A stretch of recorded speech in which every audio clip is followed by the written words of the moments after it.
Thanks for being here. Subscribe to Cheating Stories Best, so you don't miss new stories. The drive to the hotel was about 2 hours, and all the way there, my thoughts were clouded with the heavy reality that my world was unraveling, and there was nothing I could do to stop it. Thankfully, the kids were distracted, watching SpongeBob videos on their tablets, so they didn't notice the tears quietly rolling down my cheeks. Thank God for sunglasses. We arrived at the hotel around 4 p.m. I checked us in at the front desk and received the room key. After settling into the room and getting the luggage organized, I noticed the hotel had a swimming pool. Naturally, the kids were eager to go for a swim. "Why don't we have dinner first?" I suggested, "and then, if there's still time, you can swim before bed." "What would you like to eat?" I asked them. "Pizza," Gina said immediately. "I want a cheeseburger," Bobby chimed in. I smiled. "All right, let's agree on both. Pizza and a cheeseburger." "Yes, Daddy," they answered in unison.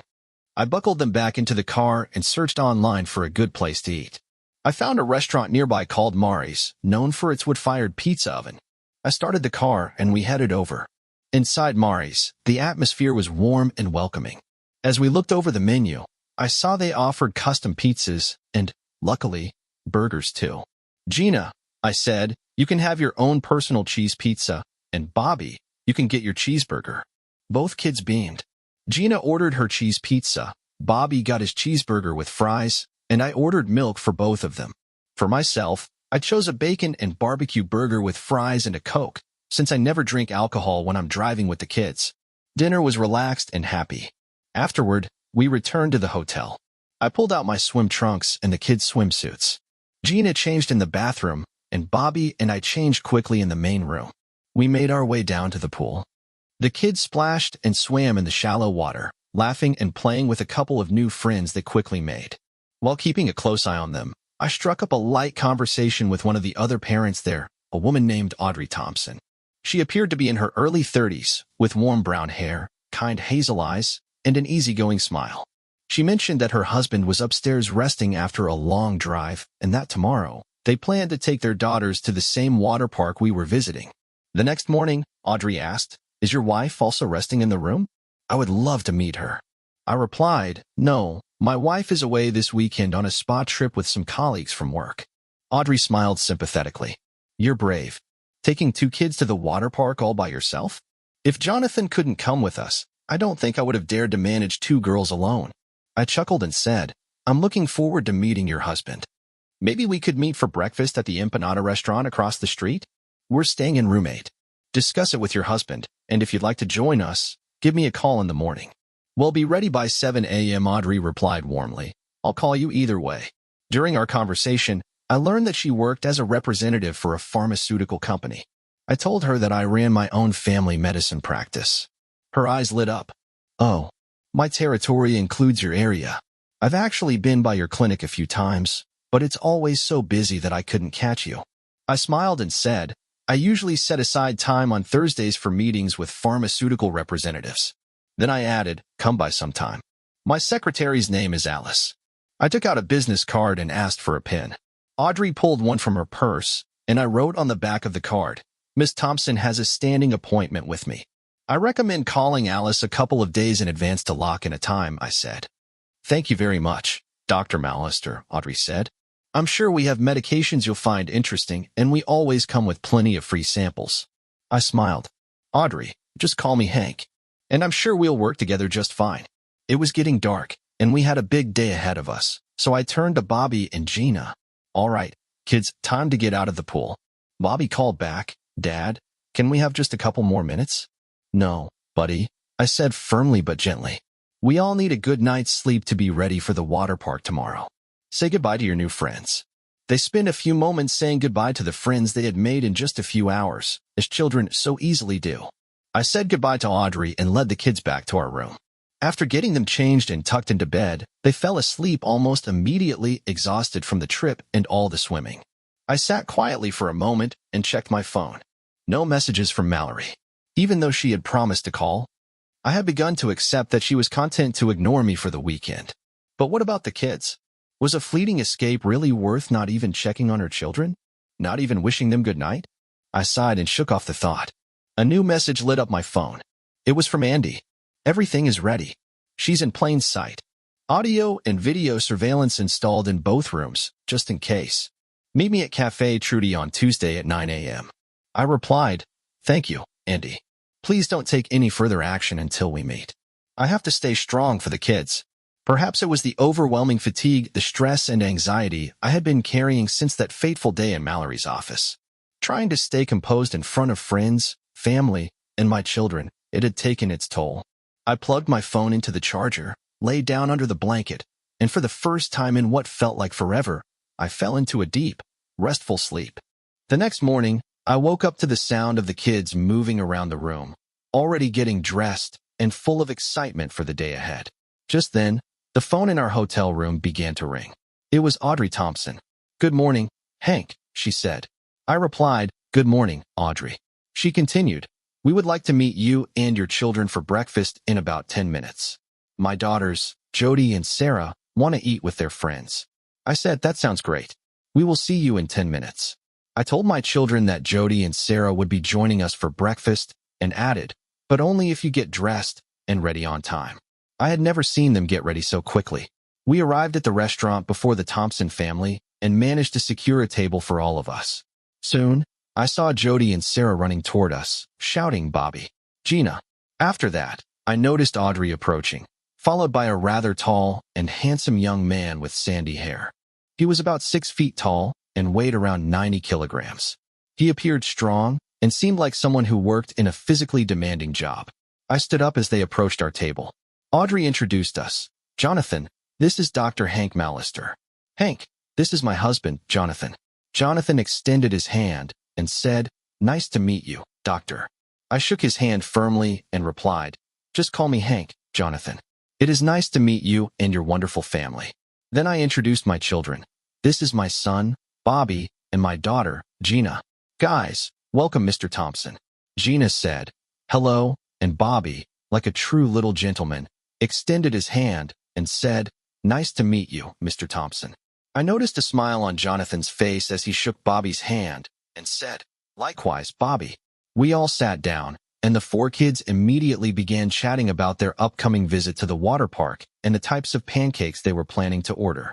Jonathan turned to me and said, "Hank, to my friends, I am just John. Audrey mentioned you might want to work with her." I could tell he was a little concerned, probably wondering if I had any intentions toward his wife. I quickly reassured him, "Yes, I have my own family medicine practice, and we see quite a few patients each month. My colleagues and I are always looking for new medications for our patients. Our current pharmaceutical representative has become somewhat inattentive, and we are looking for someone new.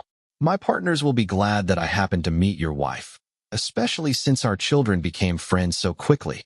At that moment, his 9-year-old daughter, Jody, chimed in, saying, "Yes, Dad. Bobby and Gina are our best friends." "That is wonderful, darling," he replied, visibly relaxing. "Audrey is indeed a beautiful woman, but I would never trade my wife, Mallorie, even with everything happening this weekend. Moreover, I would never destroy someone else's family." I genuinely liked the Thompson family. They reminded me of our own family just a few days ago. John said, "I am a contractor, and I recently opened my own company, Thompson Construction. Now I have to work both as part of a team and manage competition, procurement, supervision, and even payroll." Audrey added, "John works very hard and long hours, but we know it will pay off in the future." I responded, "I understand completely. When I first opened my practice, I worked extremely long hours and also performed surgeries at the local hospital. Later, I transitioned from surgery to family medicine for a more stable schedule. But until I could hire more staff and bring in other doctors, I was constantly busy. You are right. It is worth it in the end." I added, "It is wonderful that you still find time for your family." We placed our orders and enjoyed a pleasant breakfast, having a casual conversation. We agreed that the children would love it if we spent the day together at the water park. We headed out and spent the day under the sun, watching the kids splash in the water and endlessly climb up and down the various slides. By the end of the day, it was difficult to say who was more exhausted, the children or the adults. I found a suitable family restaurant nearby and invited the Thompsons to join us. Jody and Sarah looked at their parents with pleading eyes. "Daddy, please, please," Gina pleaded. I noticed that John looked worried, perhaps thinking that this restaurant was beyond their travel budget. He mentioned that he was building his business from scratch without major capital investments and that they had to be careful with their spending. He said, "Unfortunately, Hank, we can only afford one day at the water park, and I know it will break their little hearts. I really do not want to disappoint them." During a brief pause, I quietly called the hotel and booked a room for the Thompsons for one more night. I also purchased tickets for all of us to enjoy a second day at the water park. Seeing that John still seemed concerned, I immediately said, "Dinner is on me tonight, as a thank you to our new friends." John objected, "No, Hank, that is far too generous." I replied, "John, our kids will be upset if we cannot all have dinner together. I know exactly what it feels like to be in your situation, and I would be honored to share a little of my success with you." I added with a smile, "Besides, without my wife's shopping bills lately, I have a bit more money in reserve." John and Audrey laughed, and John finally said, "Then how could I possibly refuse?" We had a wonderful time at dinner. By the time we finished, and it was time to put the kids to bed, they were dragging their feet, clearly exhausted but happy. On the way back to the hotel, I stopped by a store and bought a 6-pack of beer, a styrofoam cooler, a bag of ice, a bottle of Chardonnay, a bottle of Pinot Noir, a corkscrew, and a couple of plastic wine glasses. When we returned, I bathed the children, dressed them in their pajamas, and tucked them into bed. They fell asleep almost immediately. I then headed to the Thompsons' room and knocked gently. Audrey opened the door and said, "Come in, Hank. Are the children already asleep?" John approached and added, "They fell asleep like the dead." I said, "I have some beer and wine chilling. I thought we could sit by the pool for a bit and talk." I added with a smile, "We can see our rooms from there." They agreed, and John helped me carry the glasses to the pool area. Although the pool was officially closed, I had made arrangements with the manager that we could sit at the tables by the pool if we stayed quiet. Once we were seated, I began, "Guys, we had such a great time with your family today that we really do not want tonight to feel like a goodbye.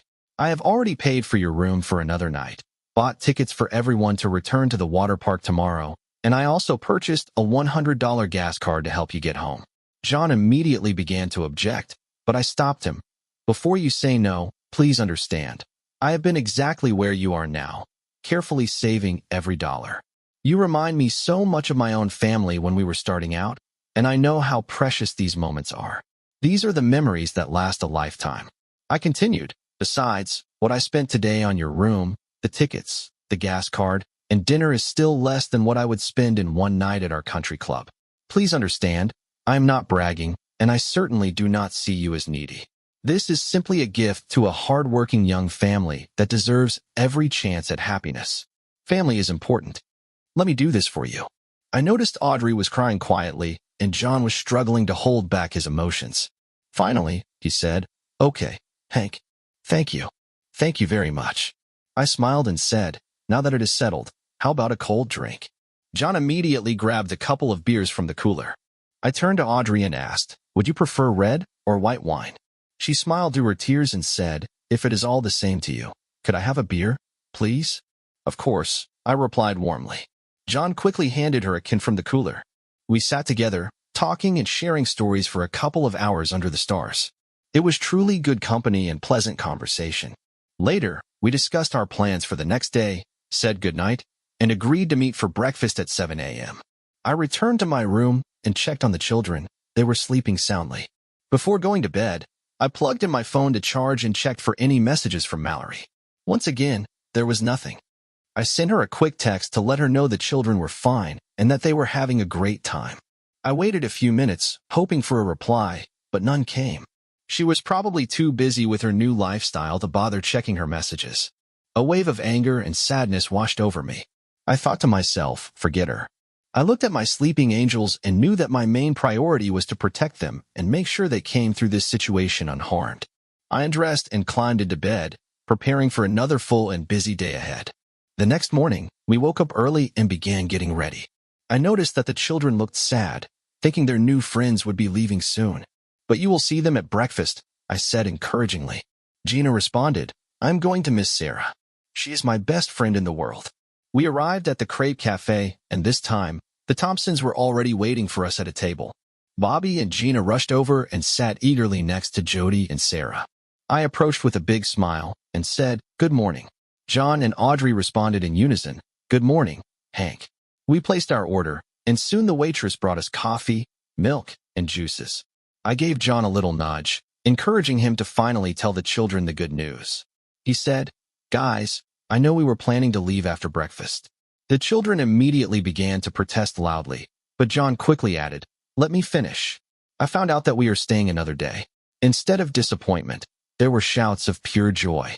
I quickly interrupted John before he could reveal the full truth and said, "Yes, your dad found out that he has a new job coming up, which allows him to stay a day longer.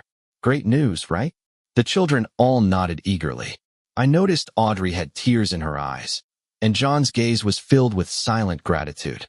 I gave him a slight nod to show that I genuinely cared about him and his family. Later, while Audrey was in the wave pool with the kids, John and I had a moment to talk privately. He said, "Hank, I really wish I could tell them that it is because of your generosity that we are able to stay." I replied, "Well, I wanted to give your family a gift, and I wanted your kids to see you as their hero." I added, "John, my partners and I are currently discussing the design of a new building for our growing medical practice. We recently purchased a plot of land where we plan to construct a facility with a large parking lot." I continued, "I told my partners about you and your company, and we all agreed. We want you to build our new building, if you are interested." John was stunned. He simply nodded at first, speechless. I said, "Do you know where Trudy's Cafe is on Route 11? John replied, "Yes, I know it." I continued, "Meet me there on Tuesday at 8 o'clock in the morning. I will bring the plans, and then we can inspect the site and meet with my partners." John said, "Hank, this is incredible. To be honest, when we first met, I thought you were trying to pursue my wife." I smiled and replied, "I suspected that might have crossed your mind. Of course, Audrey is a beautiful woman, but I would never do something like that. I believe marriage is sacred, and family is the most valuable thing we have." John nodded and said, "Hank, I completely agree. I realized within the first 5 minutes of meeting you that you are a good man. I will be there, like a bullet, at 8 a.m. We spent another wonderful day at the water park.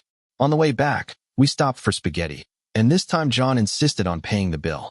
I said, "Only if you let me handle the tip." He agreed with a smile. The kids thoroughly enjoyed the spaghetti and meatballs, and by the time we returned to the hotel, they were nearly too tired to walk. I told John, "Meet me at the pool after we put the kids to bed." I turned to Audrey and asked, "Will you have some wine this evening?" She smiled and replied, "Yes, I would love a glass of Pinot Noir, please." I returned to my room and opened a bottle of Pinot Noir to let it breathe. I bathed the children, helped them into their pajamas, and put them to bed. After making sure they were sound asleep, I heard a gentle knock at the door. John and Audrey had arrived. John carried the cooler, I brought the wine, and Audrey carried the glasses. When we reached the table by the pool, I saw that a small selection of appetizers had been set out. "I made us a light snack," I said. Audrey smiled and said, "It looks wonderful." I poured her a glass of Pinot Noir, while John and I grabbed a couple of cold beers from the cooler. I said, "I am so glad we met.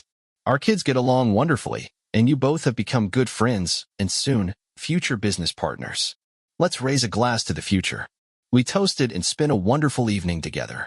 Before parting ways, John said, "We are leaving early in the morning, so we will say goodbye now." I replied, "Let's plan more meetings for the kids in the future." Audrey added, "Absolutely, Hank. I look forward to meeting Mallorie." John said, "See you Tuesday morning." I added, "Take care of yourselves." I returned to my room and checked on the children. They were still sleeping peacefully. Before charging my phone, I checked for any messages from Mallorie. Once again, there was nothing. I laid out my clothes for the morning and packed most of our belongings into the car, placing the luggage neatly in the trunk. When I returned, I took a shower. After undressing, I placed my clothes into the laundry bag next to my overnight items, preparing for an early start the next day. I lay in bed, feeling a deep sense of foreboding, knowing that our lives were about to change for the worse. I felt helpless and powerless. Why could I not satisfy her? I had never considered myself inadequate in any way, especially not in our intimacy. What did Kalinsky have that I did not, or could not, give her? I tossed and turned in bed, falling asleep only for short moments, restless and anxious. I had a dream. A massive thunderstorm was approaching. The sky was covered with dark, threatening clouds, and hundreds of lightning bolts flashed across the sky as deafening thunder roared around me. Suddenly, I saw a powerful tornado form out of the clouds, destroying everything in its path. In the maelstrom of chaos and destruction, I saw the faces of Marie, Duell, Jameson, Kenner, Derek Kalinsky, and Mallorie swirling around me, carried by the storm, moving inexorably toward me and my children while I stood paralyzed, unable to save them. I woke up in a cold sweat, gasping for breath. Looking around, I immediately checked on Bobby and Gina. They were sleeping peacefully beside me. I showered before waking them up and got them ready to head home. We stopped at a cafe for pancakes for breakfast and then made the 2-hour drive home. This time, Bobby and Gina were quietly watching Frozen, while I was lost in thought, wondering what tomorrow would bring. We arrived home on Monday around noon. There was no sign that Mallorie was home, even though she should have returned the night before. The spa weekend had only been 2 days and 2 nights. Today was her day off, planned specifically because of our water park trip. I felt a surge of rage rise within me and thought, where is she now? I called Helga and asked, Mom, have you seen Mallorie today? She answered, No, Hank. What happened? I said, Nothing, Mom. We just got back. Mallorie has the day off today, and I thought she might have called or stopped by to see you. She replied, She's probably just out shopping. I'll ask her to call you as soon as she gets back. Goodbye, Hank. By 6 in the evening, Mallorie still was not home. The kids were getting hungry, so I ordered pizza for dinner. I left my suit and suitcases in the guest room. We were enjoying our pizza when we heard the garage door open and close. Gina screamed, Mommy is back. Bobby and Gina rushed to the door as Mallorie walked in.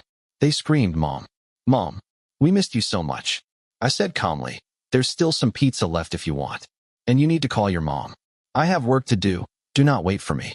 Good night, kids. I hugged and kissed Bobby and Gina and said, Let Mommy eat and call Grandma, and then you can tell her all about our trip. It was around 10 p.m. when Mallorie looked at me and said quietly, Hank, will you come to bed? I missed you so much. I replied, I still have work to do. She said, Please. I want to make love. I answered, Sorry, not today. Maybe if you had come back earlier and helped with the children, I would have finished by now. Good night. She left the room without saying a word. I noticed that she never once lifted her head to look me in the eyes. Not once. She probably thought she could offer me whatever was left of herself after her escapades, expecting me to feel grateful like a foolish, blind man while she, Marie, Jameson, and Kalinsky laughed at me behind my back. The next morning, I got up at 4 o'clock. I showered, shaved, and dressed. I left Mallorie a note, asking her to drop the kids off at her mother's house on her way to work, since I had an early meeting with the contractor about the new building. Normally, I dropped the kids off myself to give her more time to get ready. But now, she would have to learn to cope with a little inconvenience. I left the house at 4:45 a.m., avoiding any confrontation with her. I drove to the site where we planned to build and took several photos of the land and the surroundings. Then I drove to the office, printed the photos, and headed to Trudy's Cafe. I arrived there at 7:15 a.m. and ordered a cup of coffee. The waitress, Marlene, who also happened to be one of my patients, smiled and said, Good morning, Dr. Mallister. It looks like you are becoming one of our regular customers. I replied, Well, it's a good place for meetings when I want to avoid constant interruptions. And the pancakes and the coffee here are the best in town. She answered with a playful smile. I always thought you would be more into fancy lattes or cappuccinos from expensive coffee shops. I chuckled and said, No, I just drink regular black coffee, an old habit from my days in the Marine Corps Reserves. I was part of the ROTC program in college and joined the reserves after medical school. I was lucky enough not to be deployed, but I am ready to serve if called. She laughed and said, I know better than to joke with a Marine and his coffee if I want to stay alive. We both laughed warmly. She asked, Would you like to order breakfast? Not yet, I replied. I have a business meeting in a little while. The coffee will be ready in just a minute, she said, heading off.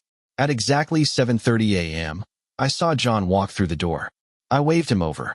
Good morning, Hank, he said, sitting down across from me. Good morning, John, I said, pouring him a cup of coffee from the thermos.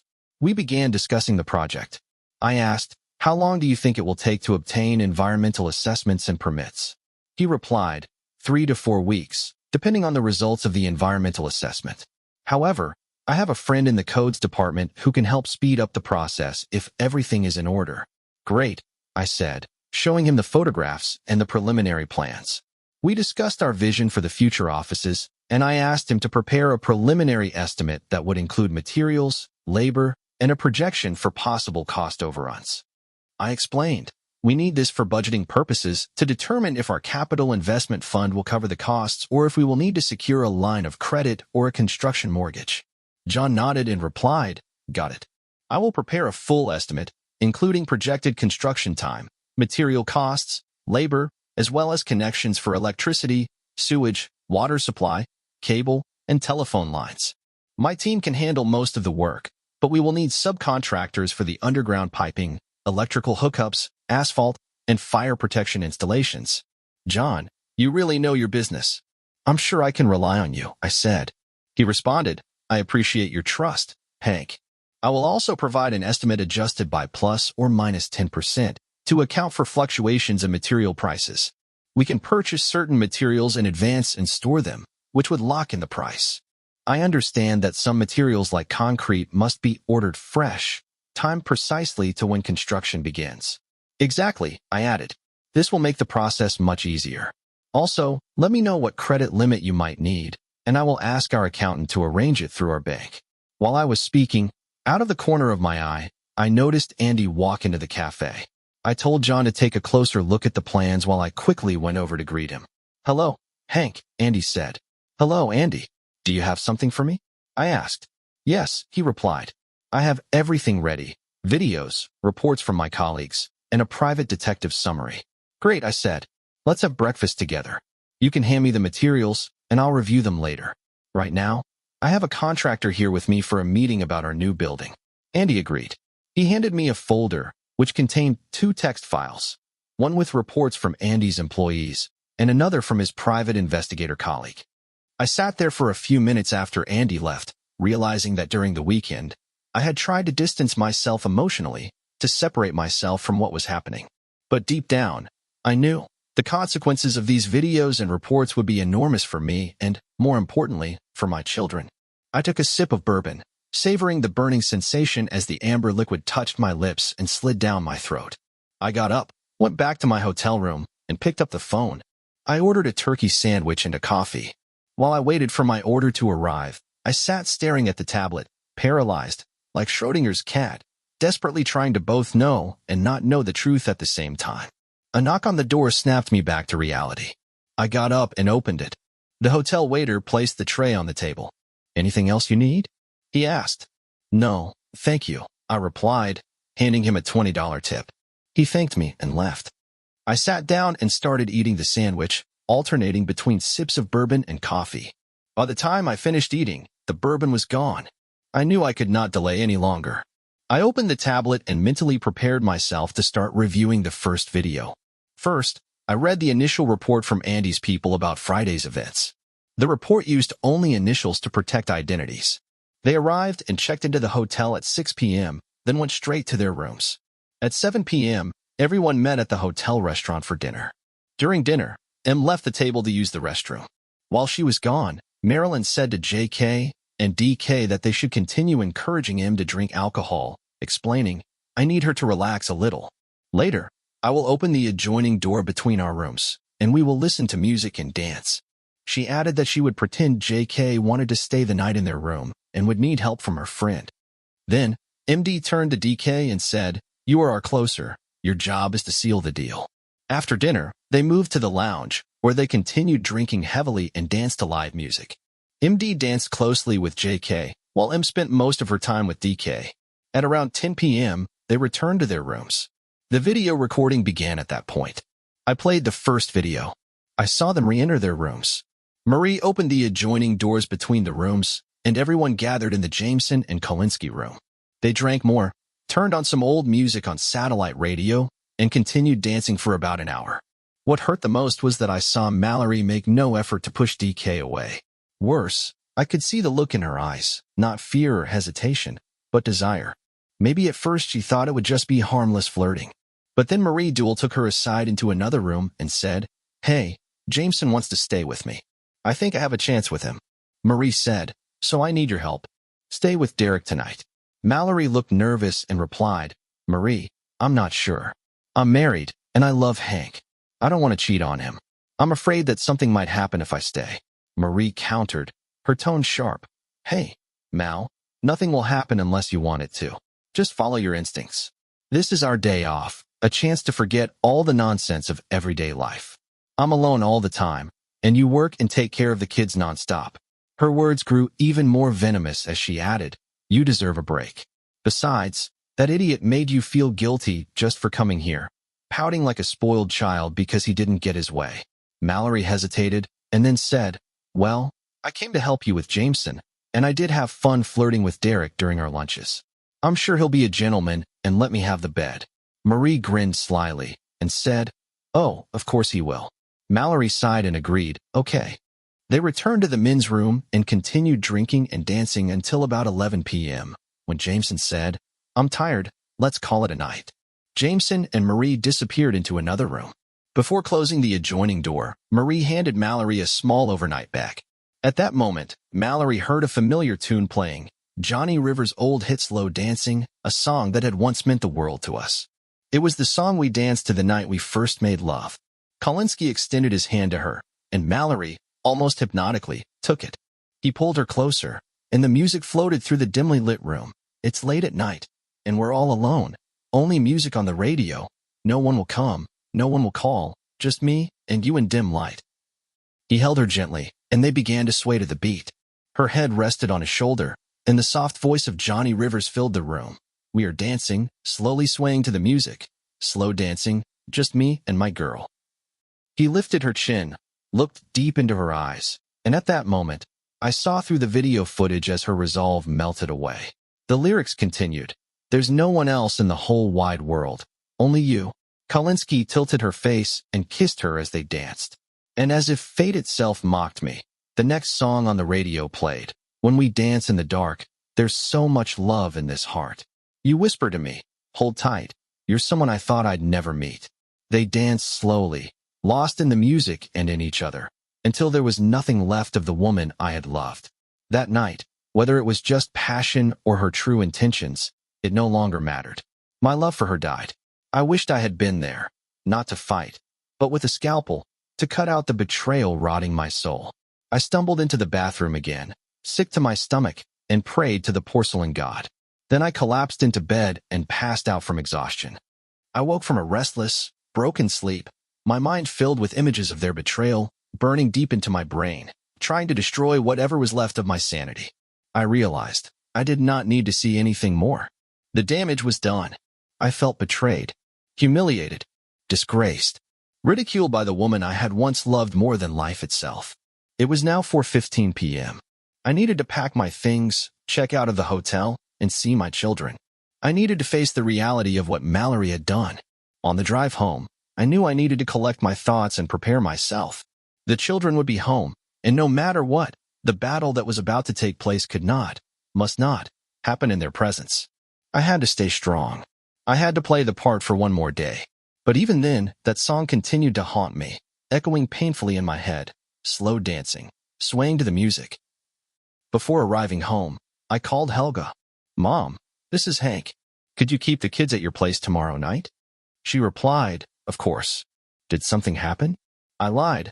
I just want to spend the evening alone with your daughter, without distractions. She answered warmly, okay, no questions. See you tomorrow. Thank you, Hank. Goodbye. Later, back at the cafe, I introduced Andy to John. John, this is Andy McPherson. He's helping me verify some information. Andy, this is John Thompson, our contractor for the new office. John stood up and shook Andy's hand firmly. Nice to meet you, John said. Andy replied, mutual. I approached Marlene and let her know we were ready to order. We ordered breakfast and enjoyed a pleasant meal together. After breakfast, Andy stood up and said, I have another meeting with a potential client. Nice meeting you, John. John also stood up, shook his hand again, and said, likewise, Andy. I paid the bill and asked John to follow me to the construction site. He took detailed notes about the area and the project's needs. Then we headed to the office, where I introduced him to Lena, David, Alice, and the rest of our team. They chatted for a few minutes before another patient arrived. John said. I was glad to meet everyone.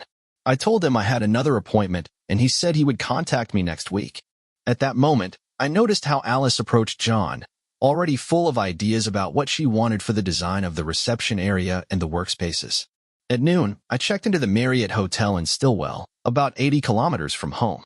I wanted to be alone so I could quietly study the materials Andy had collected. Everything was saved on a flash drive, so I took my tablet and suitcase with me to avoid looking suspicious, as if I were there for a casual affair. I went to the ice machine, filled the bucket, returned to my room, and closed the curtains. I took a glass from the desk, opened my suitcase, and pulled out a bottle of bourbon. I poured some over ice, then placed the bottle back into my suitcase. Although I usually prefer to drink bourbon straight, I wanted to dilute it slightly so I would not consume too much. I needed to stay sober for the sake of my children. I connected the tablet to the charger, turned it on, and inserted the USB flash drive. My hand trembled slightly. The flash drive contained 4 video files labeled Friday evening, Saturday, Sunday, and Monday morning and afternoon. I parked in the garage at 5:30 p.m. As I stepped out of the car, I pushed my anger, disappointment, shame, and sadness deep inside, praying for the strength to get through the next few hours. I pictured the smiles on my children's faces and reminded myself that I needed to preserve that sense of normalcy for as long as possible. When I opened the door, I immediately heard 2 small voices shout in unison, "Daddy's home." They ran toward me, and I scooped them up, one in each arm, holding them close. Mallorie came out of the kitchen and said, "Hey, can I join too?"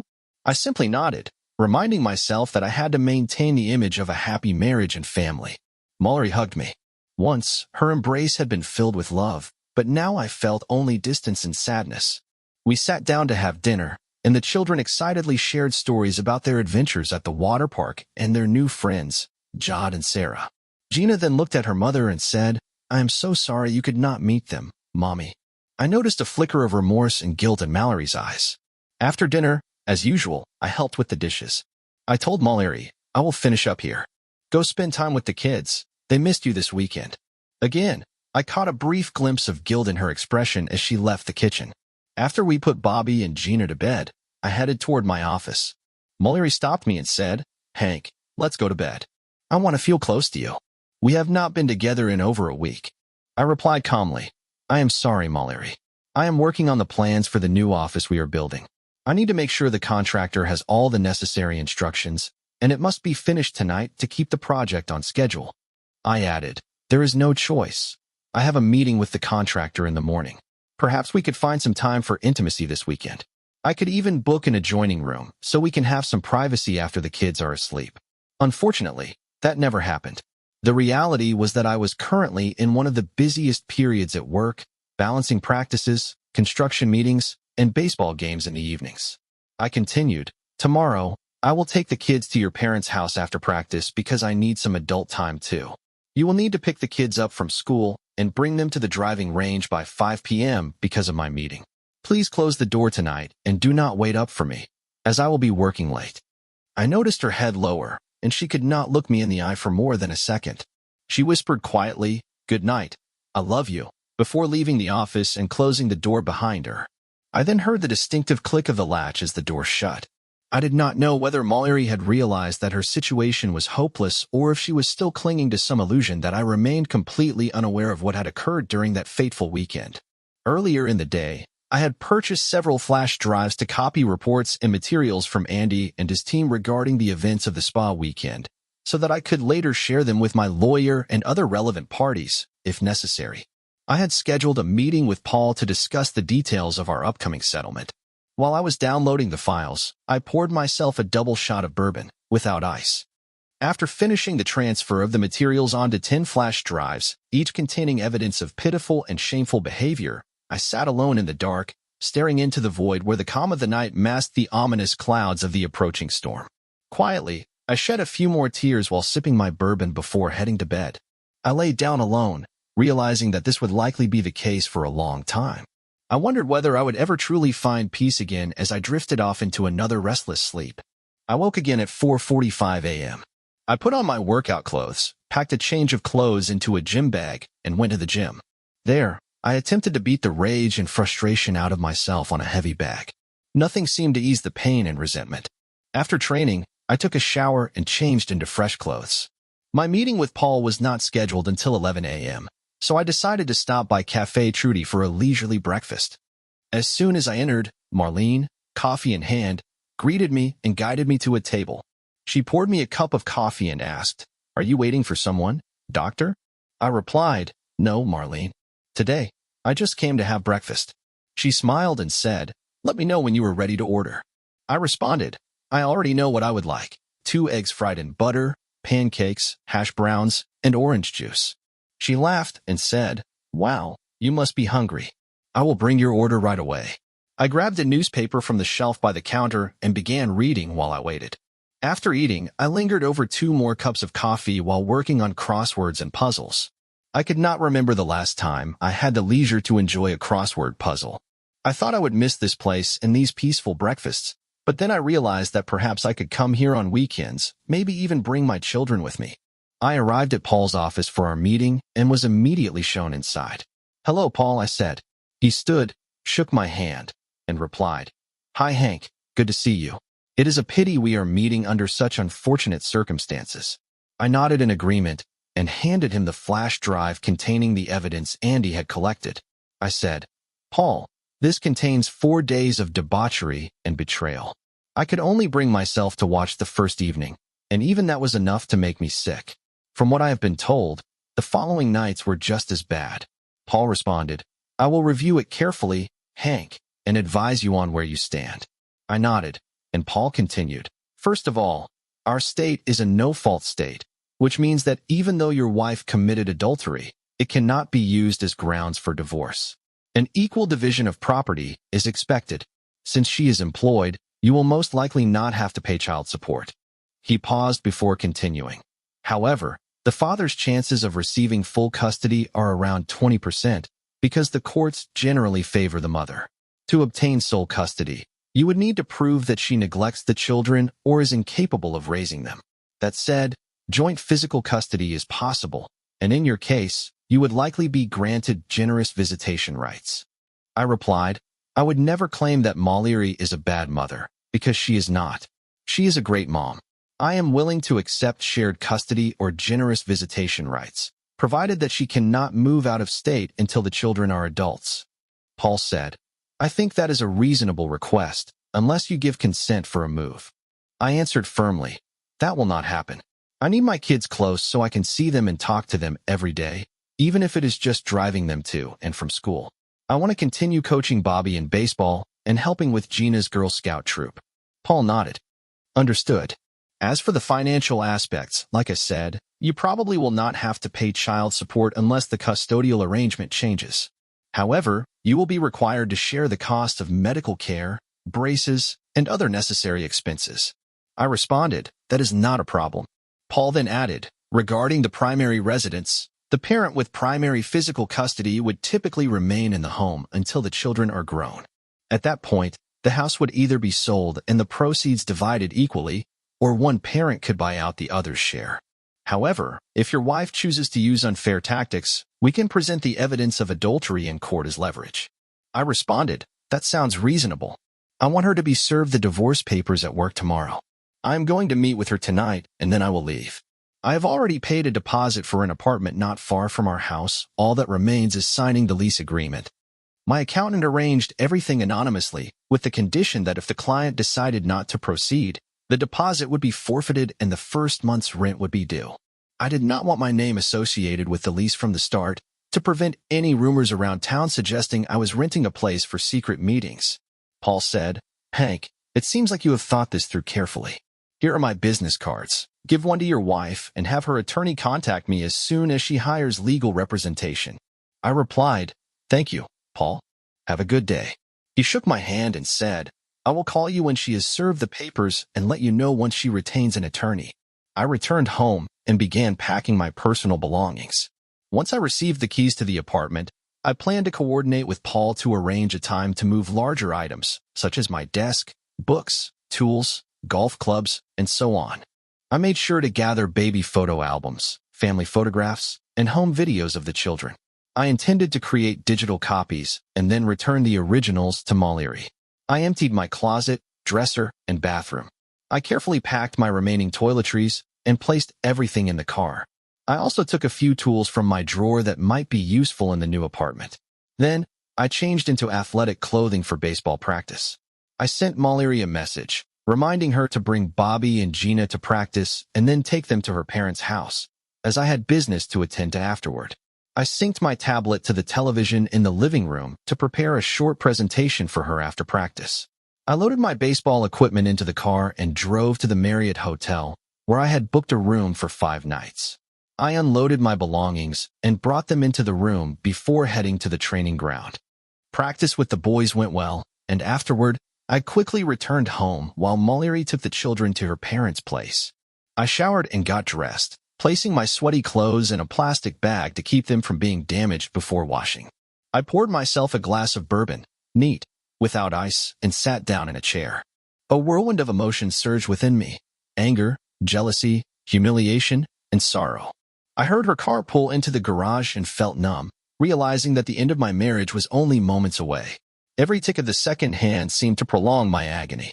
Then I heard the lock click, and the doorknob turned slowly, as though deliberately extending my torment.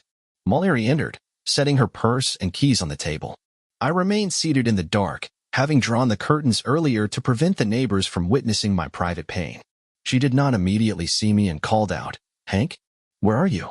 I answered, my voice quiet and emotionless. "I am here, Mallorie." She asked, "Why are you sitting in the dark? Let's open the curtains and turn on the lights." I replied, "You can turn on the lights if you want, but leave the curtains closed." She flinched slightly at the sharpness in my tone. Then I softened my voice and offered, "I am having a drink. Would you like something, Mallorie?" She answered, "Pour me a glass of Chardonnay." I said, "Sit down. I will bring your wine." I poured a glass and handed it to her before returning to my chair. She said, "Thank you, darling." I replied, "You are welcome. I have already heard all about our weekend. Now tell me about yours." She lowered her eyes, as if trying to hide inside the glass of wine. Then she began, "Well, it was very relaxing.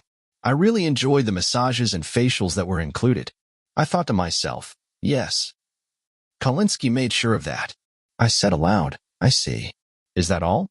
2 full days and 2 half days. Did you do any sports while you were there? Something to get the blood flowing?" I asked. She replied, "Well, Marie and I did a bit of horseback riding and swimming when we weren't being pampered with treatments." "So, you really were pampered," I said. She nodded nervously. "Yes, that's all." Then she added, "Hank, let's take advantage of the fact that we're alone and go upstairs. I've wanted to be close to you since the moment I came home." I responded calmly, "I actually brought home a little movie, a real romantic drama. I thought we could watch it together. I just want to relax after a difficult and exhausting day." She replied, "Okay, honey, if that's really what you want." "Yes, I really do. There are no big-name actors in it, but I think you'll appreciate their performances," I said. "All right," she said softly. But in my mind, I thought, "No, you're not ready. Turn out the light," I said, and then press play on the tablet. Soft music began, a slow, swaying melody. I had added that song to the beginning of the edited video for emotional effect. The video began with a peaceful shot of a hotel restaurant where 2 couples were laughing, dancing, and hugging. I watched as tears began to fall down her cheeks. She looked away from the screen. Through her sobs, she whispered, "Hank, I can explain everything. These were just some colleagues we happened to meet." I said quietly but firmly, "Mallorie, lift your head and watch the video." The music continued in the background as the footage shifted to hotel rooms. She saw herself talking to Marie. She saw herself agreeing to stay in the same room with Kalinsky. Then she saw herself undressing, followed by intimate moments that made the truth impossible to deny. Her voice broke as she cried, "Oh God. Hank, I'm so sorry. Please forgive me." I paused the video and looked at her. "Mallorie," I said, "I asked you, I begged you not to go. I wanted you to spend that time with us, your family. I knew how it would end, but apparently your desire for that weekend outweighed your love for your husband and children." "No, Hank, that's not true," she sobbed. "I love you. It was a mistake. I was confused. I had too much to drink. I was taken advantage of. Please, believe me." "I do believe you," I said. Then I fast-forwarded the video and pressed play again. The screen lit up with Marie's voice, clearly saying, "Hey, Mel. This will only happen if you let it happen. If you're feeling something, follow your instincts. This is our weekend to let go of all the stress of daily life. I'm always alone. You work and take care of the kids nonstop. You deserve a break. And besides, your husband acted like a child just because he didn't get his way. I closed the tablet. Turn on the light, I told her. Her eyes were red and swollen with tears. She stood up, turned on the light, and tried to speak. Hank, sit down and be quiet, I said, raising my voice.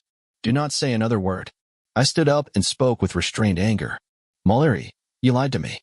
You deceived me for months. I know what happened at those dinners. I have reports, signed statements, and videos, evidence of what took place every night. Every word spoken, every action. I struggled to contain myself as I continued. What hurt the most was that you let another woman use my special name for you. You let a stranger share in moments that were once ours. You allowed him to speak over our song, to insult me, to humiliate me, and you stood by, saying nothing. Worse, you participated. She cried. I swear I didn't mean for any of this to happen, Hank. I shouted. Why not? You let it happen. I opened the tablet again and found the exact clip. This is what you did, I said, and pressed play one last time. The screen showed her and Marie in conversation, clearly planning the weekend. The intentions, the choices, it was all there. I stopped the video and looked at her one final time. You did not just betray me with one person, Mallorie. You betrayed our marriage with all of them. Not once, but repeatedly. With Kalinsky, with Marie, and with that arrogant man, Jameson Kenner. You made your decision. My final words to you are these. I am leaving. I deserve better. Find yourself a lawyer. I tossed her Paul's business card, picked up my tablet and bag, and left them on the living room floor. The next day, she was served with divorce papers at her workplace, in the presence of several senior colleagues. I had instructed Paul to ensure that the notice clearly stated, you are being served with a summons based on inappropriate and unprofessional conduct involving supervisors and co-workers during the recent weekend event. The server later told me that Mallorie was visibly humiliated. She quickly retained an aggressive divorce attorney, and they attempted to delay the process by requesting and securing court-mandated couples therapy. We were ordered to attend 12 sessions. During the first session, Mallorie continued to apologize. She insisted that she had been manipulated by Marie, Kalinsky, and Jameson. When it was my turn to speak, I silently pulled out my tablet and played a recording from Friday evening, beginning with her agreement to share a hotel room with Kalinsky, followed by events that night and her participation in comments that deeply insulted my dignity. The therapist, Dr. Janet Duval, later met with me privately. I explained the difficult conversation I had with our children, telling them that their mother and father would no longer be living together and that I would be moving out. I described the pain on their faces, their tears, their questions, repeated through sobs, asking why this was happening. I told her that my personal pain and humiliation paled in comparison to the suffering our innocent children had endured because of these events. I said to her, there is nothing Mallorie or any judge could say that would undo the emotional harm this has caused them. And for that, I cannot forget or forgive. Dr. Duval later submitted a report to the court. In her professional opinion, continued therapy would only prolong the inevitable. The complete breakdown of the marriage due to a loss of trust, the emotional damage caused by Mrs. McAllister's infidelity, and the subsequent suffering of the children. She noted that reconciliation was unrealistic and that the emotional distance between us had grown too great to be repaired. She recommended that no further sessions be scheduled. Once reconciliation was deemed impossible, Mallorie's attorney began a more aggressive strategy in court. They demanded alimony, increased child support payments, half of my business and pension funds, and full custody of Bobby and Gina. They also sought exclusive rights to the family home, along with a demand that I continue to pay the mortgage, taxes, and utilities until the children reached adulthood. Paul countered with a proposal for joint custody. He informed the judge that I had liquidated a portion of my assets and deposited $200,000 into a dedicated account, $100,000 for each child, in addition to the required support. These funds would be used exclusively for the children's lawful needs and expenses, with all spending documented by receipts and audited quarterly by my accountant at my own expense. He also submitted a copy of the video footage to the court, not to humiliate Mallorie, but to challenge the credibility of her testimony and provide the court with an accurate understanding of events. Paul told the judge that we were offering a fair and reasonable settlement. If rejected, we would pursue full custody to ensure the children's emotional and financial stability. Fortunately, we had a judge who understood the gravity of the situation. He stated that our proposal was fair and reasonable and gave us 30 days to reach an agreement on custody, or he would rule himself. He looked at Mallorie's attorney and said, "It would be in your client's best interest to negotiate a favorable outcome." We agreed to joint custody. I would have the children on weekends to provide them with a stable environment while minimizing disruptions. We also agreed to divide household expenses, with me covering 60% of the mortgage and utilities since I now had to maintain a second residence. The agreement also included the following provisions. If Mallorie lost her job for more than 3 months, moved out of state, or began cohabitating with a new partner, she would waive her right to joint custody. In that case, I would receive full physical custody of Bobby and Gina. The family home would then be sold, with profits divided equally. She also agreed to either buy out my share of the property or list it for sale once both children reached adulthood. Our attorneys presented this agreement to the court, and the judge officially approved it. The divorce decree was scheduled to take effect in 10 days. After the ruling, Mallorie tried to speak with me, but I ignored her and walked away. Later, I met with the wives of Kalinsky and Kinner, Kelly and Deo, and gave them copies of the evidence I had gathered regarding the affair. On Paul's recommendation, they hired a highly skilled attorney, someone with a reputation for being relentless in court. Together, they pursued legal action and secured significant settlements, ultimately forcing their husbands to relinquish a substantial portion of their assets. Both women agreed to drop any claims against the company in exchange for settlements of $1 million each, paid by Kinner and Associates. Before the hearing, I met privately with Randolph Kinner and gave him a copy of the video footage. I informed him that I would waive any legal claims against his company on the condition that he immediately terminate all employees involved in the incident for unprofessional behavior and misconduct during work hours and in public, including his own son. I negotiated financial settlements for both women and made it clear that all disciplinary action must wait until the divorce proceedings had concluded. If he failed to comply, I warned that the footage would be made public, revealing Jameson's involvement in creating a hostile workplace environment and inappropriately pressuring subordinates. I proposed that future wages of those involved be withheld until the company recouped the settlement amounts. Randolph and I shook hands and agreed. For months after the divorce was finalized, I was granted full custody of Bobby and Gina. The house was placed on the market, and I sold it to Jonathan and Audrey Thompson. When my patients saw the excellent craftsmanship Jonathan's construction company had delivered while building our new medical office, they spread the word, and Thompson Construction's business grew rapidly. I also recommended Audrey's services to colleagues in her pharmaceutical territory, and within a year, she was earning over $100,000 annually. Derek Kalinsky, under immense financial pressure from alimony, child support, and mounting debts, eventually suffered a breakdown. Feeling remorseful, he had taken out a $4 million life insurance policy. Upon his passing, $2 million was paid to Kinner and Associates, and the remaining $2 million went to his family. Marie DeVille moved out of state and legally changed her name to start over. However, that did not prevent my private investigators from locating her. Anonymous letters and copies of the video were sent to potential employers. Unable to find work in her profession, she eventually found employment as a waitress at a roadside truck stop.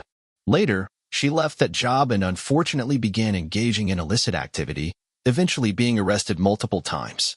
She struggled with substance abuse and tragically passed away in a low-cost motel at the age of 38. As for Mallorie, she moved back in with her parents, Gunnar and Helga. They believed I was to blame for the divorce, and I became persona non grata in their home. Despite everything that had happened, she was still the mother of my children. I could not leave her without the means to provide for them.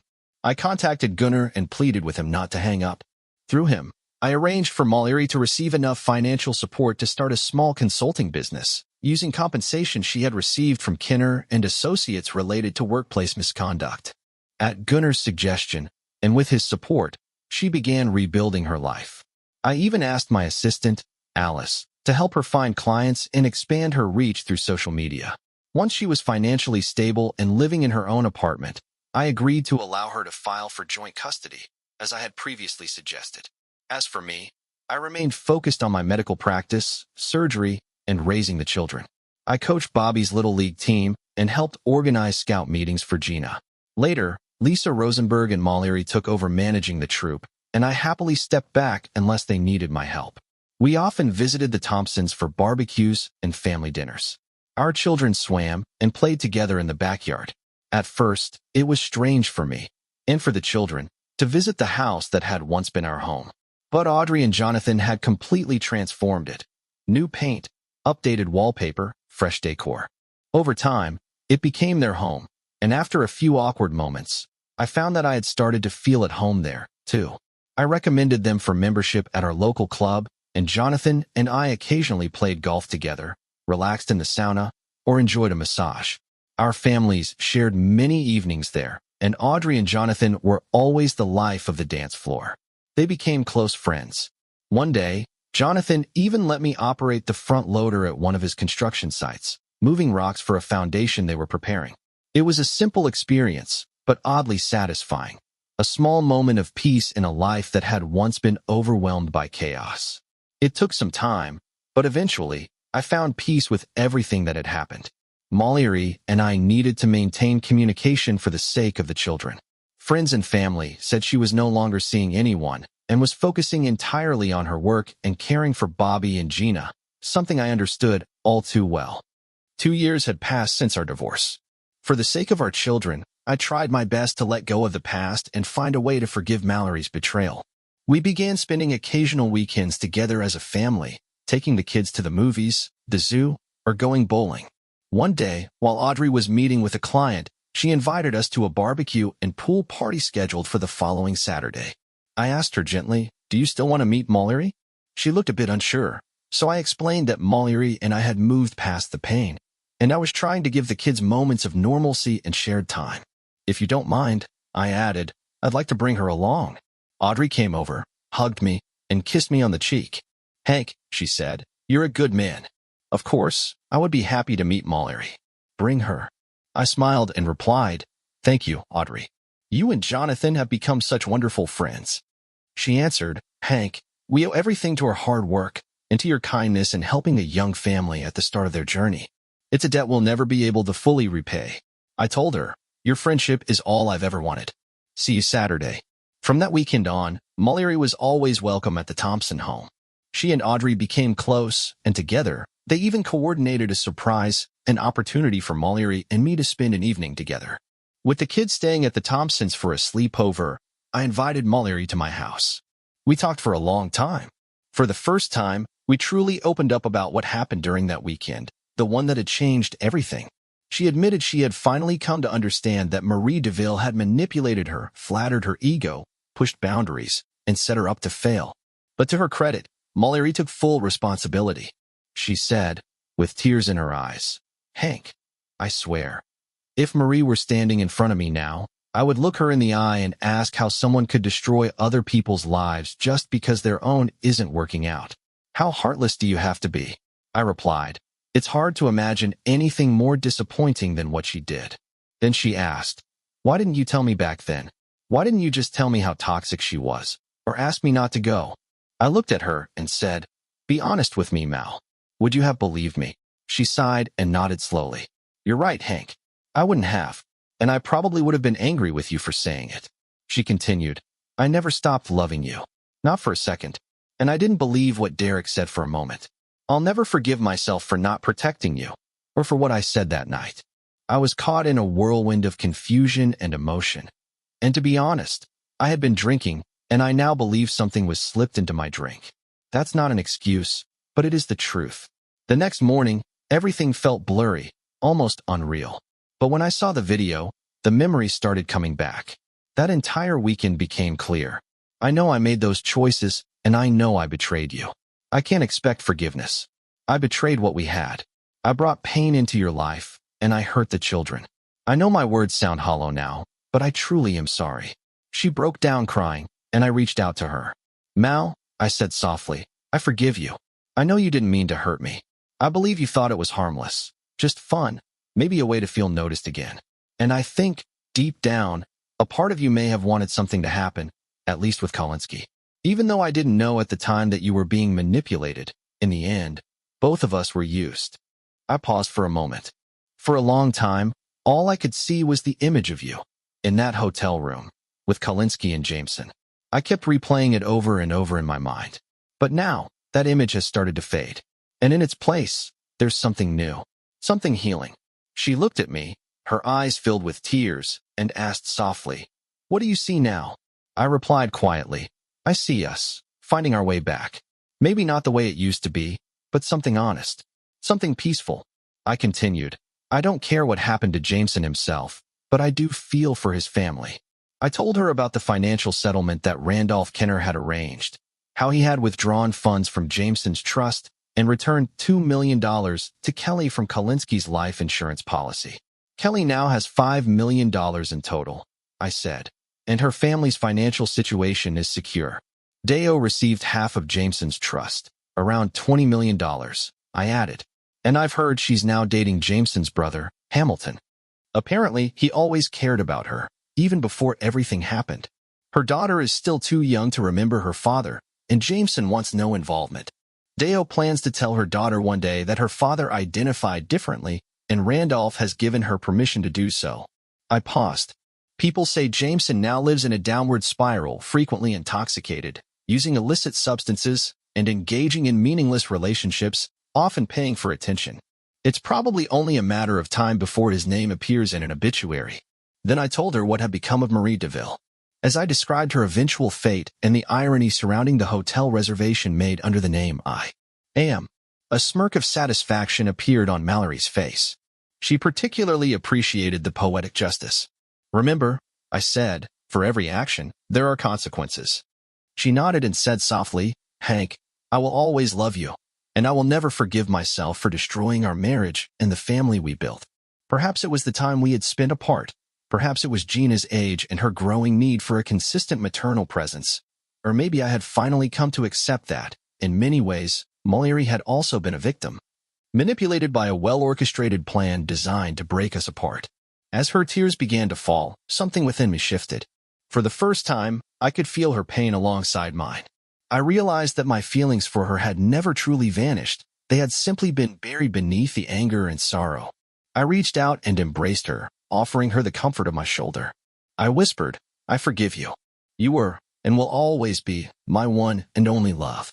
And if you can find a way to forgive yourself, maybe we can find our way back." She hugged me so tightly it felt like she was holding on to life itself. I gently lifted her into my arms and carried her into the bedroom, where we reconnected, not just physically, but emotionally, soulfully. Later, feeling hungry, I ordered Chinese takeout. When the food arrived, we ate together, smiling and laughing in a way we hadn't in years. Afterward, we returned to the bedroom. Looking down at her clothes, she said quietly, "I guess I should get dressed and go home." I looked into her eyes and said, "Stay. Let my heart be yours, and only yours, forever." She smiled and lay back down beside me. "This is my heart," she whispered, "and it belongs only to you. Forever." I answered, "And this heart is yours. Always." We held each other closely, lying in silence, until we fell into a calm and peaceful sleep. In the morning, I turned to her and said, "Let's bring our family together again. Let's find a home and create something real." She looked at me with warmth and replied, "Hank, you are the kindest, most generous, and forgiving man I've ever known. I'll spend the rest of my life earning back your trust and loving you with all my heart." Not long after, Mallorie moved back into the apartment. Bobby and Gina were overjoyed when we shared the news. Gina shouted excitedly, "Mom is back home." We placed her furniture in storage and ended her lease early. Her landlord was an old friend of mine and gladly helped us out. I called Andy McPherson and he said, "Hank, consider everything settled."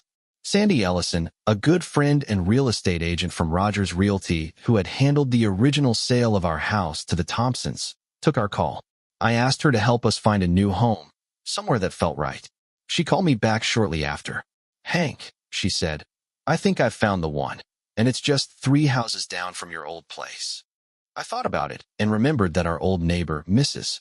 Mueller, had recently passed away, and her house was exactly the one at that distance. I asked, "Is this the Mueller house?" Sandy replied, "Yes. Her daughter is selling it. She lives out of state, and doesn't want to be a remote landlord. I said, please schedule an appointment for us tomorrow evening, if possible. She smiled and said, see you tomorrow at 5:15 p.m. I asked Mallorie to pick up Bobby and Gina from her parents' place and bring them with her. It felt right that, since this might become our new home, the decision should be made as a family. We met with our realtor, Sandy, and went to view the house. From the outside, it already looked promising. It was a 4-bedroom split-level home, a distinctive layout where one half of the house is raised, creating levels that added depth and visual interest to the architecture. The exterior was finished in warm caramel-toned wood siding, with a neatly kept garden out front and a pair of tall maple trees providing pleasant shade. The first thing that caught our attention upon entering was the spacious kitchen.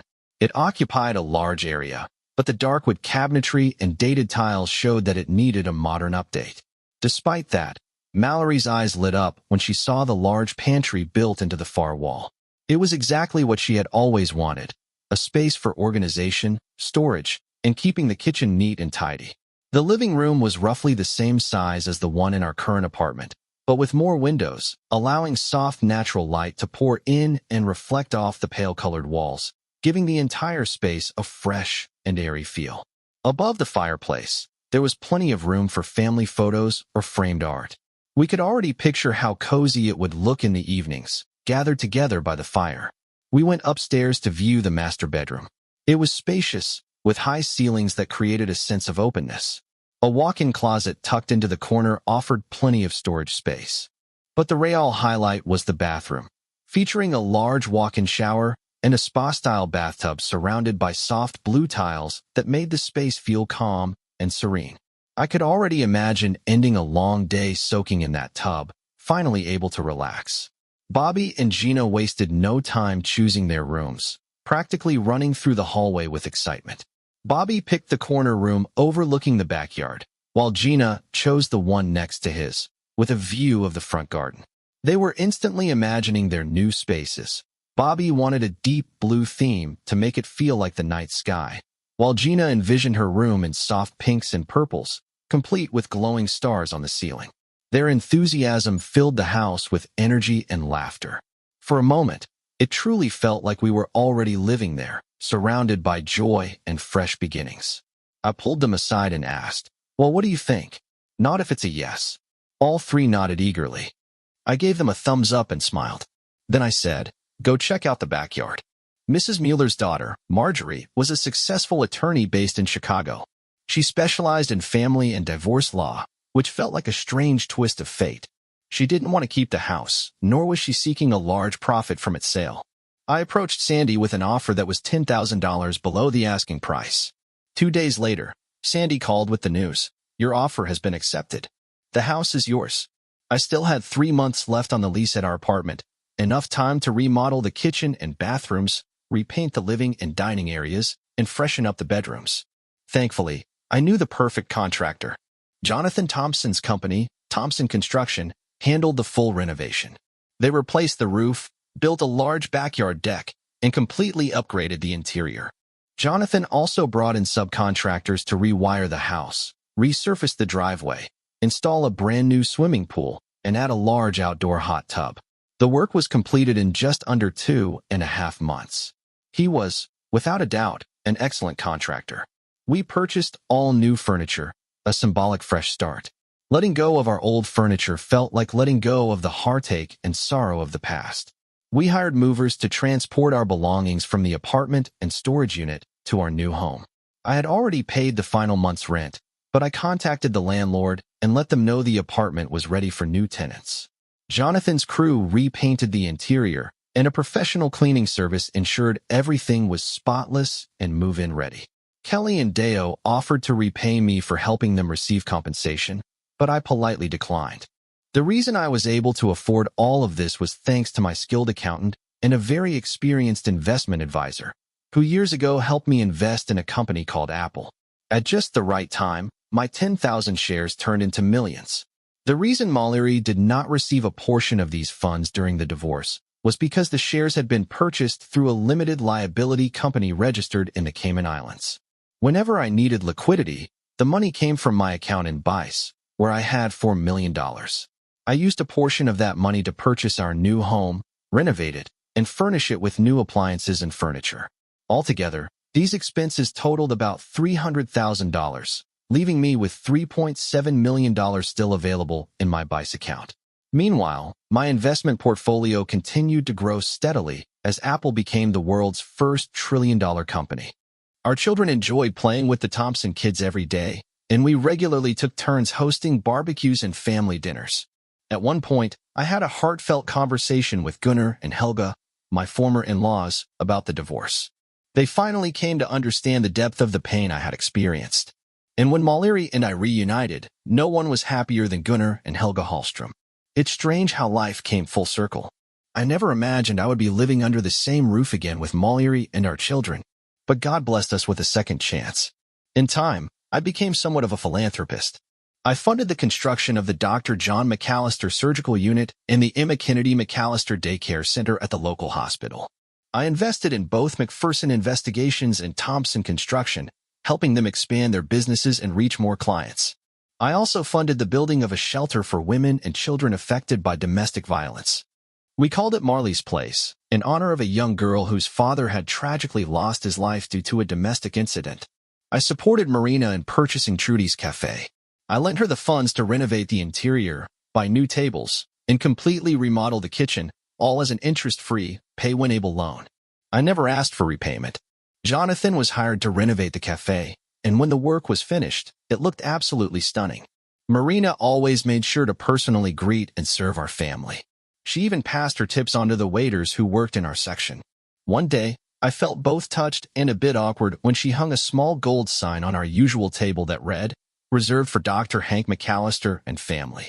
She only allowed other guests to sit there when she knew we were out of town. We often gathered there for her famous Sunday brunches. I would love to say that everything was perfect from that point forward, but in truth, I wrestled with mistrust for a long time. 5 years passed before I proposed to Mallorie again. Surrounded by friends and family, we were remarried in a beautiful ceremony. Perhaps the saying, "love conquers all," really is true. Our relationship had its ups and downs, but Mallorie did everything in her power to earn back my trust. And she never gave up. She had always held a place in my heart, and her words proved true. She loved me with everything she had. Our children went on to do remarkable things. Bobby McAllister and Sarah Thompson both attended Stanford University, where they earned PhD degrees, Bobby in British history and Sarah in English literature. After graduating, they stayed at Stanford as professors and became respected scholars in their fields. Gina McAllister went to State College, where she roomed with Jod Thompson, Sarah's younger brother. After graduating, Gina was accepted into Johns Hopkins University School of Medicine, where she quickly distinguished herself as a gifted surgeon. She completed her internship at Walter Reed National Military Medical Center as a Navy reservist, participating in the Medical Officer Readiness Program and achieving the rank of lieutenant. She then completed her residency back at Johns Hopkins Hospital. When I retired with the honorary title of Physician Emeritus, Gina returned home and took over my medical practice. I remained involved, occasionally assisting her in the operating room and consulting on complex cases. Bobby and Sarah eventually fell in love during their academic journey and married soon after graduation. Now known as Dr. McAllister and Dr. Thompson McAllister, they have become prominent, tenured faculty members at Stanford University. Gina, meanwhile, continues to focus on her medical career. She's not married yet, but is currently dating a fellow physician from her hospital. Jod Thompson became engaged to Megan, the daughter of Andy McPherson. Megan now works as a forewoman for Thompson Construction, continuing her father's legacy with pride.